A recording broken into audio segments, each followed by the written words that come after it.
So this fire is explosive. Napa, Sonoma, and Yuba counties are under a state of emergency. Thousands evacuated, homes, businesses, and hospitals under threat as multiple fires rip their way across 8 northern counties. This is my neighborhood in flames. Completely in flames. Oh my God. More than 50,000 acres are burning. Entire neighborhoods are destroyed, with more under threat. Let's go.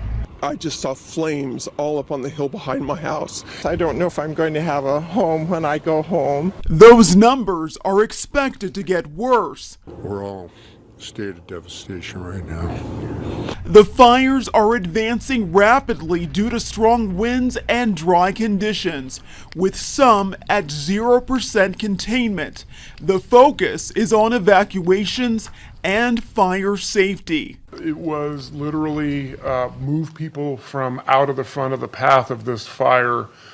Fighting the fire at that time was not going to be possible just due to the intensity and how rapid that fire was spreading. The fire has jumped the highway and has burned through much of Santa Rosa. I'm in shock, because this is your life right here. Mandatory evacuations have been issued as firefighters try to get a handle on the numerous wildfires. This is an all-hands-on-deck response, and we will continue to be here for the long haul. And on top of those fires burning tonight in Northern California, there is also another one burning in Southern California. This blaze is in the Anaheim Hills. Take a look at these images there. This is smoke at Disneyland there in the background. Several buildings have burned to the ground, and at least 1,000 homes have been evacuated tonight. Tricia. All right, Carla, thank you. An assistant coach for the Miami Dolphins has resigned after a video went viral showing him doing what appears to be cocaine before a team meeting. We've now learned this whole situation has a connection to Las Vegas. According to TMZ, offensive line coach Chris Forrester filmed himself and sent the video to a Las Vegas-based model. In the video, he professes his love for her and speaks openly about their history of drug use. Forrester released a statement apologizing to the team. He says he plans on getting the help he needs with the support of his family and medical professionals. Members of a local Catholic church are in shock because of a crime over the weekend that's also left them hurt and confused. Take a look at some of the damage left behind. 13 Action News reporter David Schumann explains why this situation went beyond a typical break-in.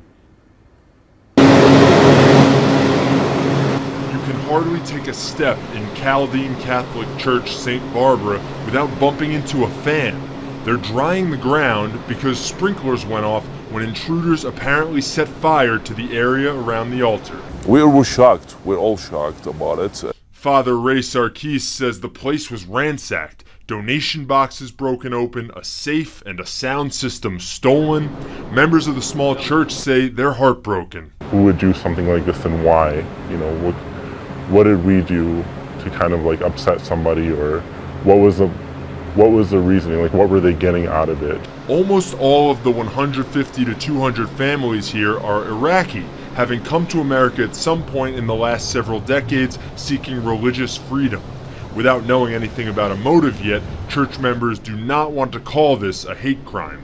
It looked like their intent was to destroy and to cause as much damage as possible. So who they were or why that was the case, we can't really say. We will fight. We will fight through our faith. We will fight for our spirituality and supporting each other. Sadly, this was not the only report of a break-in that we heard of this weekend. There was also a non-profit that helps disabled children. At 6 o'clock, I'll tell you the details of what happened there as well as how you can help. Near Decatur and Bonanza, David Schumann, 13 Action News. And right now we are tracking strong gusts throughout our valley. It has been a windy day out there. Here's a current look at the wind speeds. Let's check in with 13 First Alert meteorologist Carla Welga. Carla. Yeah, you know, even though we've seen wind gusts over 40 miles per hour in the Las Vegas Valley, things are already looking better, down to 25 mile per hour gusts in Henderson and Nellis and North Las Vegas. No gusts as we speak. That alone is a huge improvement. As we move through the rest of the evening, parts of the valley will see a tapering, but some will stay breezy for tonight. And this is an hour by hour look at that. So I'll tell you just how chilly it's going to get tonight in your neighborhood and how long the cool air will last in your 13 First Alert forecast. Thanks, Carla. President Trump is laying out his list of priorities as he negotiates with Democrats on ways to protect dreamers. They include funding for a border wall and resources to hire thousands of additional immigration officers. The president also wants to switch from a system for legal immigration that prioritizes merit instead of family connections. Last month, the president announced he would end the DACA program, but gave Congress 6 months to come up with a permanent replacement. Well, authorities are still looking for a motive in the worst mass shooting in modern U.S. history. Contact 13 Chief Investigator Darcy Spears is here to explain why they're having so much trouble figuring that out. The problem is how to get inside the mind of a madman.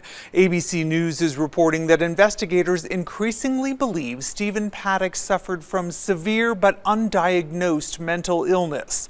They're seeing a picture of a loner who carefully planned the massacre while the people closest to him did not notice any red flags.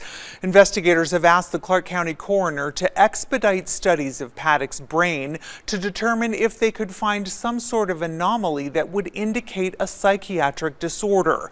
Detectives found a bottle of prescription Valium in Paddock's hotel room, and now they want to know if he had other prescriptions and if he took them as prescribed. We've learned Paddock's computer is on its way to an FBI lab as investigators continue to look for anything that could explain what contributed to this horrific crime. Dr. Jen Ashton tells ABC News we need to be careful not to stigmatize those dealing with mental illness, as they are more likely to be victims of crime than violent individuals. In Paddock's case, she says his behavior, appearance, and actions are classic for someone who is psychiatrically disorganized and having what's termed a psychotic break. Darcy Spears, 13 Action News. Additional service dogs have been made available for victims and their families. Fire Chief Steinbeck announced today the Tao Group sponsored the dogs to come into our city for as long as they are needed. Omnia nightclub at Caesars is planning a benefit concert for victims of the Harvest Festival shooting. It'll feature top DJs including Tiesto, Steve Aoki, Cascade, and Zed.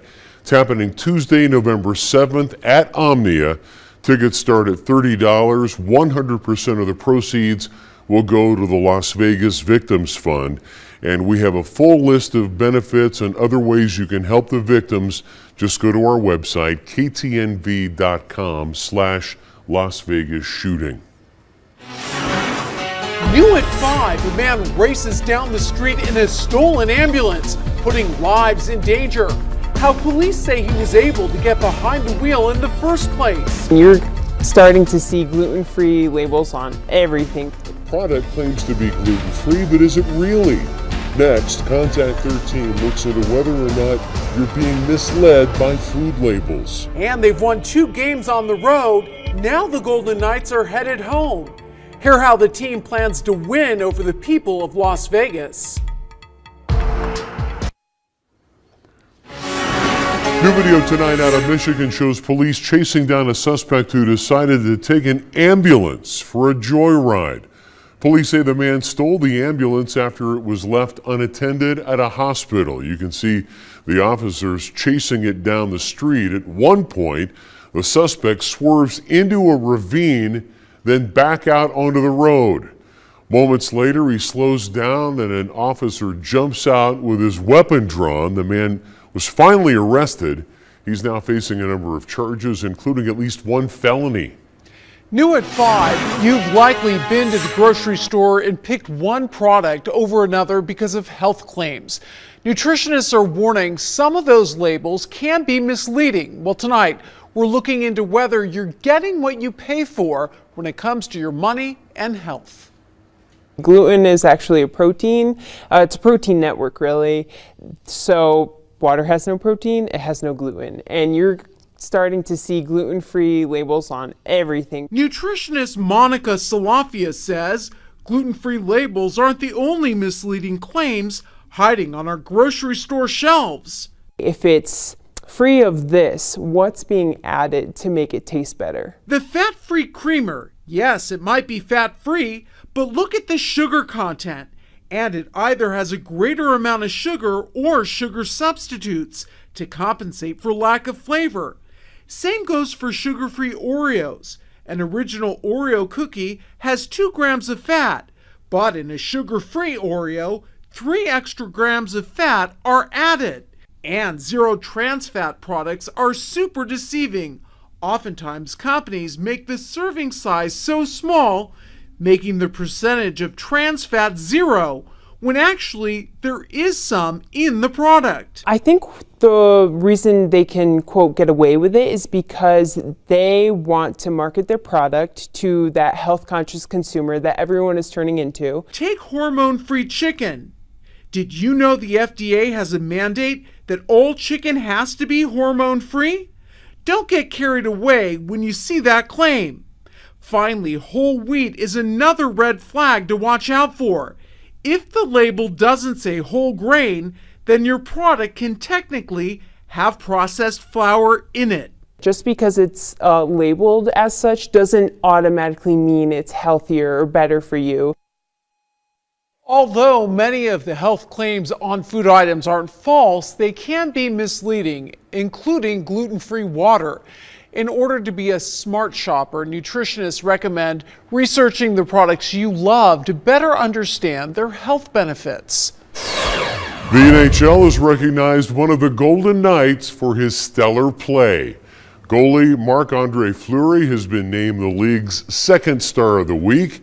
Each week, the NHL picks 3 players who shined in the previous week's play. Fleury helped lead the Knights to victories over Dallas and Arizona. The Golden Knights will play their first